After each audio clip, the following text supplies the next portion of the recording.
Hi! Hello! నమస్తే. Welcome to auto wall updates. ఇప్పుడే 'జేఎం రవి' గారు నటించిన 'బ్రదర్' మూవీ చూడడం జరిగింది. ఈ మూవీ 2 అవర్స్ 14 మినిట్స్ రన్ టైమ్‌తో ఆల్రెడీ 'అమరన్' ఉంది కదా! ఆ మూవీతోనే థియేటర్స్‌లో రిలీజ్ అయింది తమిళ్‌లో అయితే. కాకపోతే అక్కడ డిజాస్టర్ అయింది. ఇప్పుడు ఈ మూవీ జీ5లో తెలుగులో కూడా స్ట్రీమ్ అవుతుంది. ఏంటి 'జేఎం రవి' గారి మూవీ ఎంత డిజాస్టర్ అయిందా అని ఈ మూవీని అయితే ట్రై చేశాను. సో ఇంక ఈ మూవీ ఎలా ఉంది? ఈ వీకెండ్‌కి ట్రై చేశా లేదా అని ఇన్ డెప్త్ రివ్యూలో మాట్లాడుకుందాం. సో ఇంక ఈ మూవీ చూసాక నా ఎక్స్‌పీరియన్స్ చెప్పాలంటే తమిళ్ వాళ్ళు ఈ మూవీని రిజెక్ట్ చేయడంలో తప్పే లేదనిపించింది. ఎందుకంటే 10 ఏళ్ల క్రితం వచ్చినా గానీ చాలా ఔట్‌డేటెడ్‌గా ఉన్న స్టోరీ తీసుకొని ఏదో వెడ్డింగ్ ఫోటోగ్రఫీలా పెట్టినట్టు షూటింగ్ పెట్టేసి అస్సలంటే అస్సలు ఇంట్రెస్టింగ్‌గా లేని సీన్స్ పెట్టుకొని అవి కూడా క్రింజ్ అయిపోయాయని చెప్పాలి.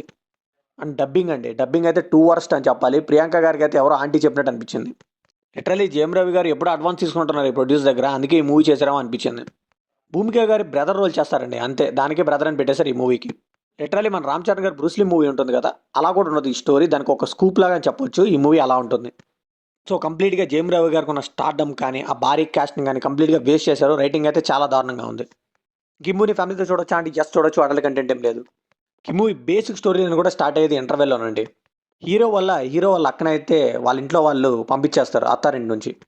సో మళ్ళీ హీరో ఆ ప్రాబ్లమ్‌ని సాల్వ్ చేసి వాళ్ళ అక్కని వాళ్ళ అత్తారింటికి పంపించాడో లేదో తెలియడమే ఈ మూవీ అంతా. ఈ మూవీలో పాజిటివ్స్ ఏమన్నా ఉన్నాయంటే ఫస్ట్ హాఫ్‌లో వచ్చే ఊటీ లొకేషన్స్ అండి. అవన్నీ చాలా బాగా పట్టారనిపించింది. అండ్ అలానే ఫస్ట్ హాఫ్‌లో హాస్పిటల్‌లో ఒక ఫైట్ సీక్వెన్స్ వస్తది. అది కూడా చాలా బాగుంది. ఇక పర్ఫార్మెన్స్ అండి. లీడ్ పేరు బానే అనిపించింది. కిమీలో నెగెటివ్స్ విషయానికొస్తే నేను ముందుగానే చెప్పాను కదా! 'జేఎం రవి' గారికి ఉన్న పొటెన్షియల్‌ని, ఆ స్టార్డమ్‌ని కొద్దిగా కూడా యూజ్ చేసుకోలేదు. చాలా అంటే చాలా వరస్ట్‌గా అనిపించింది రైటింగ్స్. సో 'కోమాలి', 'పొన్నియిన్ సెల్వన్' ఇలాంటి మూవీస్ తర్వాత వచ్చిన మూవీ కాబట్టి దీని మీద ఎక్స్‌పెక్టేషన్స్ ఉంటాయి. అవన్నీ ఏమి కూడా మ్యాచ్ అవ్వలేదని చెప్పాలి ఈ మూవీ. సో కంప్లీట్‌గా ఆయన టైమ్‌ని అయితే వేస్ట్ చేశారనిపించిందండి. సో ఈ స్క్రిప్ట్ స్టార్ హీరో అని కాదండి. కొత్త హీరోకి కూడా ఇదైతే సెట్ కాదని నాకు అనిపించింది.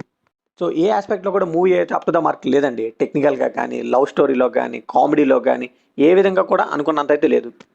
చెప్పాను కదా! ప్రొడ్యూసర్‌గా ముందుగానే అడ్వాన్స్ ఇచ్చుంటారు మన 'జేఎం రవి' గారికి. సో అందుకే ఈ మూవీ తీశారేమో అనిపించింది. ఇక మ్యూజిక్ అండ్ సాంగ్స్ అండి. తెలుగు డబ్బింగ్ అయితే 2 వరస్ట్ అని చెప్పాలి. నాకు తెలిసి ఈ మూవీని అయితే థియేటర్‌లో చూసిన వాళ్ళు చచ్చిపోతారేమో. లిటరల్లీ డబ్బింగ్ అయితే నాకైతే 'తలుమాల' సినిమాలో తెలుగు డబ్బింగ్ సాంగ్స్ ఉంటాయి చూసారా? అదే గుర్తొచ్చిందండి. ప్రియాంక గారికి ఆ ఆంటీ వాయిస్ ఎందుకు పెట్టారో నాకే అర్థం కాలేదు. ఇక 'రావు రమేష్' గారి క్యారెక్టర్ బావుందండి. కానీ ఆయన వాయిసే సెట్ అవ్వలేదు. లిటరల్లీ ఈ మూవీలో కాన్ఫ్లిక్ట్ పాయింట్ అండి. ఒక్క సీన్‌తో అయితే కుటుంబాలు విడిపోయినట్టు అది పెద్ద కాన్ఫ్లిక్ట్‌లా చూపిస్తారు. అది ఎందుకో నాకు అర్థం కాలేదు. ముందుగా కొద్దిగా సెటప్ పెట్టుకొని దానికి పే ఆఫ్ ఇచ్చుంటే చాలా బాగుండేది. ఈ 'జేఎం రవి' గారిని అయితే ఒక ఆవారాలాగా పని పాట లేనోడిలాగా చూపించారండి. అది కూడా పెద్దగా వర్కౌట్ అవ్వలేదు. పోనీ కామెడీ అన్న వర్కౌట్ అయింది. అదైతే క్రింజ్ అయిపోయింది. ఇక హీరోయిన్ రోల్ ఆవిడ ఎందుకున్నారో ఆవిడకే తెలియదు. అనవసరంగా అన్నెసెసరీగా ఆవిడ లేకపోయినా గానీ లవ్ ప్రపోజల్ సీన్స్, సాంగ్స్ ఇవన్నీ తగ్గే మూవీకి రన్ టైమ్ కూడా తగ్గేదేమో అనిపించింది. సో కంప్లీట్‌గా ఏదో ఒక మూవీ తీసేసాం. ఇదే చూడండి అన్నట్టుగా ఉందండి. ఫస్ట్ హాఫ్ అంతా అలాగే ఉంటుంది. 'జేఎం రవి' గారు ఏదో ఒక తప్పు చేస్తూ ఉంటారు. వాళ్ళ ఇంట్లో వాళ్ళు తిడుతూ ఉంటారు. 'భూమిక' గారు వచ్చి క్షమించండి అని అడుగుతూ ఉంటారు. ఇలా ప్రతి సీన్ అలాగే వస్తూ ఉంటుంది రిపీటెడ్‌గా. సో ఫైనల్‌గా ఈ మూవీకి మనం ఇచ్చే వర్డిక్ట్ ఏంటంటే మంచి ప్రొడక్షన్ వాల్యూస్ అండ్ అలానే సినిమాటోగ్రఫీ ఈ రెండే బాగున్నాయండి ఈ మూవీలో. మిగతా అంతా కూడా ఏమీ లేదని చెప్పాలి. నన్నడిగితే 'బ్రూస్ లీ' సినిమాని ఇంకోసారి చూస్తే బెటర్ ఏమో అనిపించింది. ఈ మూవీని అయితే ఈజీగా స్కిప్ చేయొచ్చండి. ఇది కంప్లీట్‌లీ నా ఒపీనియన్ మాత్రమే. మరి ఈ మూవీ మీకు ఎలా అనిపించిందో కంప్లీట్‌గా షేర్ చేసుకోండి. లైక్ చేయండి, షేర్ చేయండి. వెళ్ళే ముందు సబ్స్క్రైబ్ చేసుకోండి.